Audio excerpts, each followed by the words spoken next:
There are 13 games to go, and you think maybe, just maybe, this team would understand that the prudent move would be to appropriately mail it in for the final 13 games. But apparently that is not the case. And nowhere is that more apparent than with Matthew Knies this morning at Morning Skate. This is a guy who's been dealing with a lower body injury for a very long time, and it does not seem to be improving very much. Why don't we take a listen to Knies this morning and respond accordingly?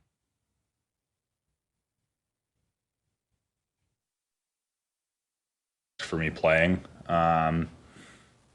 it's obviously not comfortable playing through it, but it's everyone's playing through something, I feel like, at this time of year, so it's not really an excuse, but if it's not going to get worse, then there's no problem with me playing, then I'm going to play. So Matthew Knies is one of the key pillars to your organization. The season is over. You're playing out this string. And sure, it can't get any worse. Matthew, it can't get any better either. You're in a position where if you play your cards right, you absolutely will have a very realistic chance to keep your own first-round draft pick. And they continue to play him. Why? AK, that is an incredibly great question. Thank you. And First of many, hopefully. And there's no logical answer. There is no logical answer at all. It is complete insanity as far as I'm concerned. And I just don't understand the rationale behind so many things within this organization. It's not only Matthew Knies. There's a lot of things I am questioning with what's going on behind the scenes. As far as the continuity, the connectivity from top to bottom here, the Knies thing seems to be a tipping point of sorts to understand what's going on when it comes to a plan that may or may not be in place. He should not be playing NHL games. He should be shut down. They should deal with whatever's plaguing him now so it doesn't linger into the summer and he doesn't need to play out meaningless hockey games for the rest of the season. This just seems like the most obvious thing of all time. I'm with you, AK. Like yesterday they had the fan day, the fan fest down at the bank there, and we learned all kinds of stuff about things we don't need to learn, like the Maple Leafs have dogs. And a lot of them. Troy Stetcher's got a fast one. Troy Stetcher's dog is the fastest of them all. Phoebe, the Bernese mountain dog that won the big timed race across the ice. But we know more about the Maple Leafs dogs than we do about their best prospects in the minors right now. And that is what alarms me, because where are the Marlies? Where are the freaking Marlies that should be playing tonight?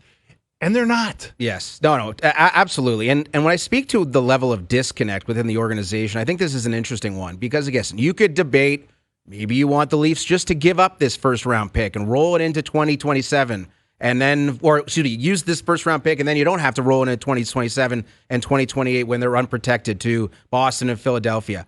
But I think everybody around the Toronto media scene, based on what we're hearing, there's no expectation that this is a team that's going down to the studs. Like, they are going to try to contend for a playoff spot next year. And if that is the case, then why wouldn't you be doing everything within your power to try to be as bad as possible for the final 13 games? And I should add, I don't think they're any good. I think they're going to get smoked by Carolina tonight. I think they're going to lose to Ottawa tomorrow as well. So it could happen naturally. But if we've learned anything from the NBA, it's that you need to take advantage of these situations when they arise. And the Leafs are in a position to plummet into the bottom five, give themselves the best chance. There's no guarantee, and Matthew Knies alone would not necessarily signify, okay, now they're definitely going to lose. But it is absolutely within the best case scenarios for the Toronto Maple Leafs to lose every single game for the final 13 games. It's just a straight up fact. Yeah. And just imagine how things would change as far as the perception of this hockey club, Dave, if all of a sudden they had Gavin McKenna or Verhoff or Stenberg in their organization. Not only would it add an air of intrigue heading into next season, maybe they're not playing for the Leafs, but the point is, you got this cornerstone prospect to go along with Matthews and Nylander and Knies and Cowan and your goaltenders. But for whatever reason, they're insistent on continuing to play their guys. I would also, and Woll and Stolarz, for me, they should be sitting. Yes. There's no reason to play these guys. Akhtiamov, welcome to the Toronto Maple Leafs. You just signed a new contract, get in goal tonight. I just don't understand what they're thinking here. You're right. Well, we know part of what's gone on here. Part of what's gone on, AK, is this performative tough guy routine they've been doing to try and reclaim their reputations after they became a league-wide laughingstock for not responding in the moment to Radko Gudas taking out their captain for the season, right? So that a lot of what's gone on since then has been, watch this, we're tough. Watch this, we can be a team just like every other team. We have togetherness. We have leadership. Do any of us believe it? No, because we saw who they really were when Radko Gudas kneecapped their captain. And we saw who they really were Game 6 when Anthony Stolarz called them out for not responding when Mason Marchment ran him. And he just lay there in the crease with Brandon Carlo and Jake McCabe and everybody else on the ice standing there doing nothing until Stolarz tipped over the net in a rage. And a rightful rage, we should add. So a big part of what's gone on since that incident has been, we got to reclaim our reputation. Yeah. Forget about that. This is about, to your point, getting the asset in hand. You it changes need that everything. First-round pick. It's better now than later, because guess what? You want to be better. And I think they will be better. There's no way the Leafs are finishing 26th in the NHL next season, is there? It would require a lot of bad things to happen, and it would require a philosophical shift, which we don't expect them to have, where it's like, okay, let's trade out some guys. Let's bring up some young players and give them opportunities, or maybe trade out a goaltender. We think they're going to try to be competitive next year. And if that's the case, this is the only path forward for the rest of the season for the final 13 games. But when I say connectivity, and I've used that term a number of times today, and I think it's appropriate, I don't think Tree Living has any idea what his future is. I don't think Berube has any idea what his future is. This is on Pelly to send the edict down.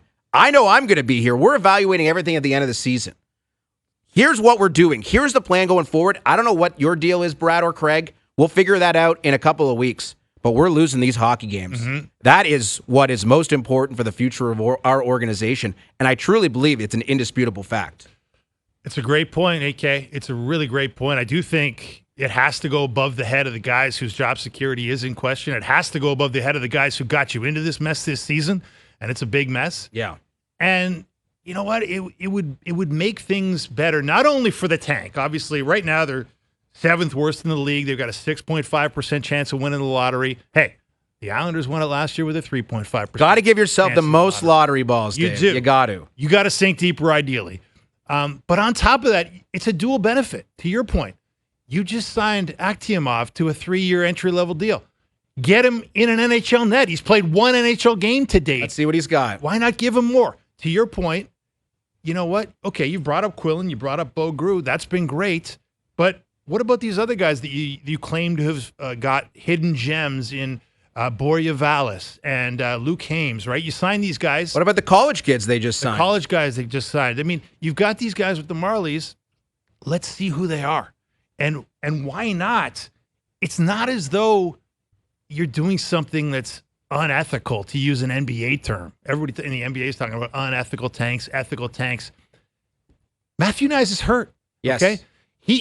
I remember I speak to the occasional orthopedic surgeon in my line of work, talking as a reporter, and you always hear that it can't get any worse. All the orthopedic guys I've ever talked to always say it can always get worse. Okay. Yeah. Maybe not this injury, but guess what?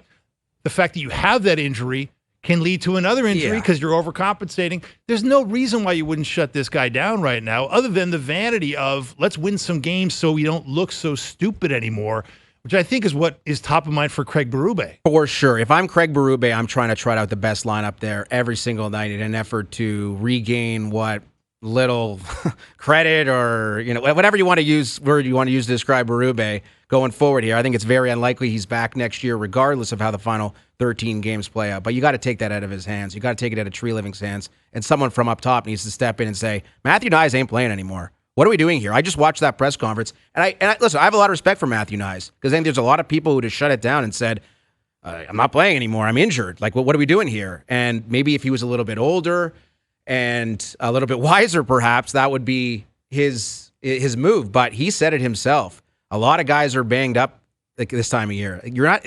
That's what you say in the playoffs. At the beginning of the Stanley Cup playoffs, no one's at 100%. Yeah. But there's no reason why you're playing if you're not at 100% because it's a two-pronged thing. One, he makes your team better, although he hasn't had the best of seasons.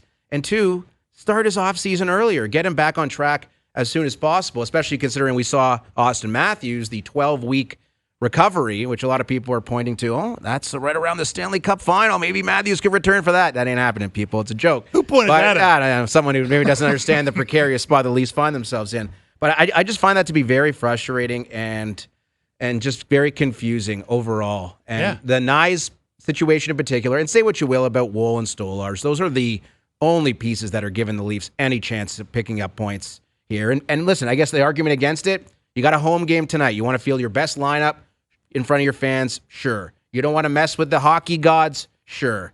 But at least tomorrow night against Ottawa, second half of a back-to-back, it's time to start really embracing the tank, which is ultimately the most beneficial outcome for this hockey club.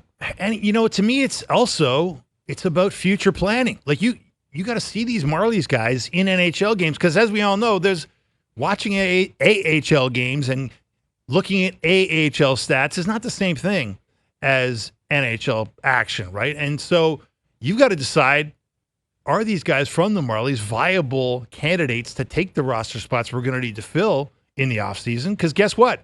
Free agency is pretty thin this year. Pretty thin. And we all know it's rail thin. There's nobody out there. And we also know they don't have a lot of assets to trade anyways. So how are they going to acquire the players they're going to need to fill out this lineup? Guess what? They might have to do it internally. Ergo, it's not just about the tank. It's about freeing up roster spots for the guys that essentially would be auditioning and should be auditioning beginning tonight.